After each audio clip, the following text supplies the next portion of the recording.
Imagine standing in a narrow channel of earth no wider than your shoulders, the walls slick with clay and seeping groundwater. Above you, the sky flickers orange and white as artillery rounds detonate in rhythmic, apocalyptic sequence, each one close enough to press against your chest like a fist.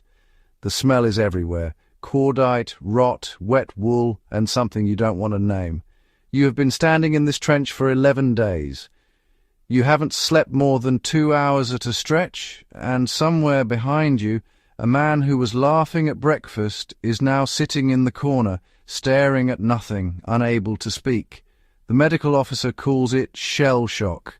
The sergeant calls it cowardice. Nobody, in 1916, really knows what it is. This is the world we're stepping into today on Fieldcraft Chronicles, not just to understand the history, but to excavate the survival intelligence buried inside it.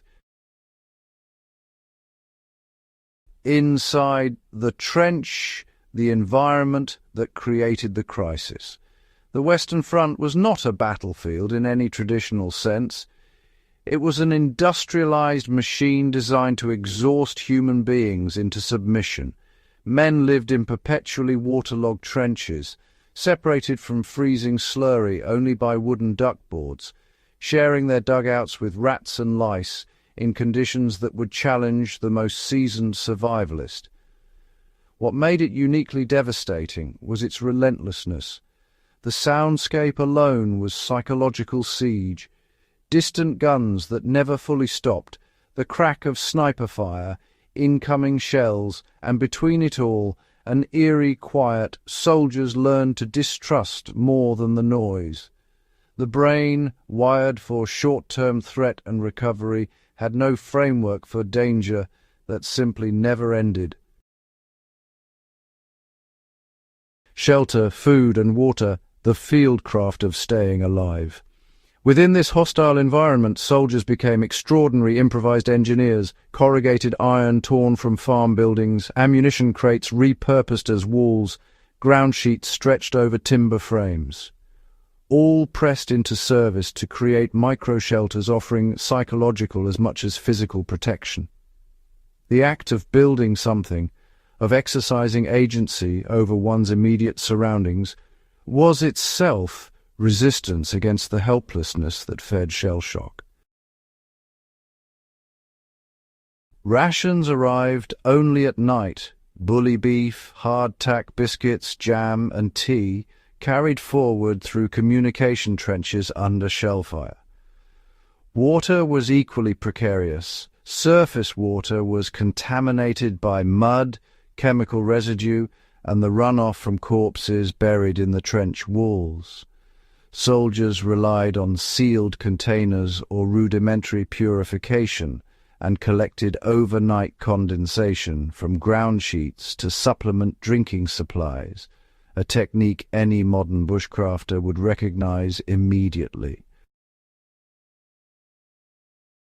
Camouflage, concealment, and reading the landscape.